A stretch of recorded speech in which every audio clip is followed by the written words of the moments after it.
India shelter को देखते हैं। ठीक है, इसका रिजल्ट आया, उसके बाद देखो ये सबसे पहली बात ये है ना, ये कंपनी यार बराबर परफॉर्म ही नहीं कर रही है in terms of stock prices.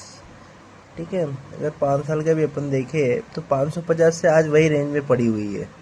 ठीक है, इसका मेन रीजन जो मुझे लगता है कि जो प्राइवेट इक्विटी वाले हुए ना यार, ये सब ये थोड़ा सा प्राइस टू बुक वैल्यू थोड़ा सा हाई जाता है, बेचने लगते हैं उठा उठा के, तो स्टॉक पे हमेशा प्रेशर बना ही रहता है, जो मुझे लगता है। अगर आप कंटिन्यूस बेसिस पे देखोगे ना, इनके पास जो होल्डिंग रहती है ना, धीरे धीरे लिक्विडिटी करते रहते हैं लोग।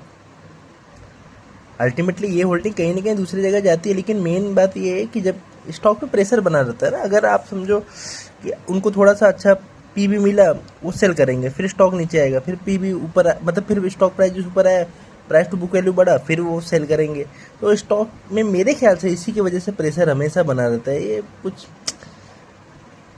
बराबर कहते हैं ना, परफॉर्म कर नहीं पा रही। कंपनी अच्छी है, कंपनी अच्छी ग्रो कर रही है, लेकिन इस बार तो इसका भी कहते हैं ना रिजल्ट ठंडा है। ठंडा इसलिए क्योंकि ये देखो क्यू ऑन क्यू बेसिस पे तो कुछ मतलब ना के बराबर ग्रोथ की है। ना के बराबर तो क्या बोले, 11,044 और 11,284, हाँ मतलब 2-3% ही करी होगी। ईयर ऑन ईयर पे के हिसाब से तो 25-30% करी है, लेकिन क्यू ऑन क्यू बेसिस पे आप देख लो क्यों। क्योंकि देखो, transition to disbursement booking at realization, अगर आप नीचे आओगे ना तो ये देखो कंपनी ने बताया हुआ है।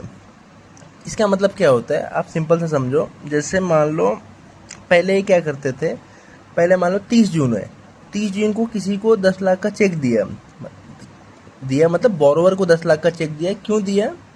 क्योंकि उसको लोन चाहिए था, उसको लोन डिसबर्समेंट कर रहे हैं कैसे, चेक के थ्रू। मान लो 10 लाख का चेक दिया, ठीक है, तो ये जैसे चेक देते थे सामने वाले को 30 जून को, वैसे एंट्री मार लेते कि भैया इनका एयूएम बढ़ गया।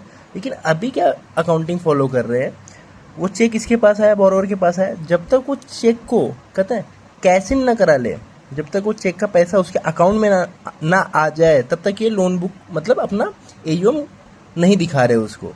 फॉर एग्जाम्पल समझो, मान लो 30 जून को इंडिया सेल्टर ने पैसा दिया मिस्टर ए को।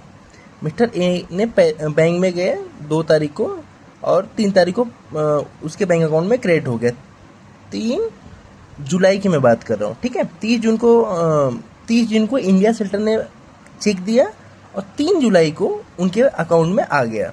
तो जो एयूएम है ना, वो 30 जून को इंडिया सेल्टर नहीं दिखाएगी, वो दिखाएगी जुलाई में दिखाएगी। तो जून का एयूएम कम दिखेगा, Q1 का एयूएम कम दिखेगा, Q2 का एयूएम ज़्यादा दिखेगा, ठीक है। अगर मान लो अगर सामने वाले की कुछ डॉक्यूमेंटेशन वगैरह में कुछ दिक्कत आती है तो चेक रिटर्न हो जाता है, तो एयूएम होता ही नहीं है। तो ऐसे डिसबर्समेंट के वगैरह के हिसाब से ये अपना एयूएम वगैरह बुकिंग कर रहा है। अगर आप देखोगे ना तभी आपको समझ में आएगा, ठीक है। चलो, ओवरऑल कंपनी का क्या है, 25-30% का ग्रोथ करेगी, जो आपको मैंने Q4 के उसमें कंपेरिजन करते हुए बता भी दिया था। लेकिन मसला वो नहीं है।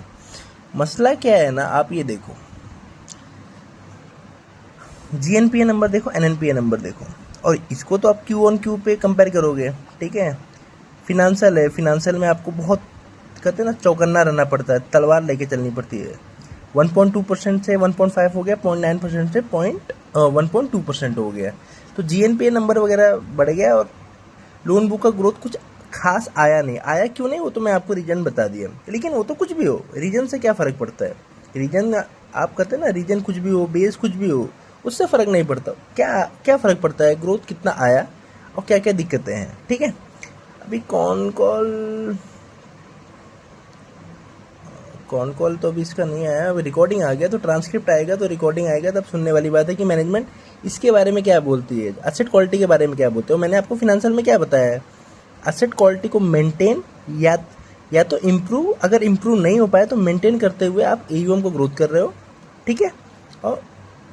और आपका आरओई ऊपर की तरफ जा रहा है। तो आरओई तो ठीक है, इनका 17% से इनका कितना 17.5% गया है, लेकिन ठीक है। लेकिन एसेट क्वालिटी में थोड़ा सा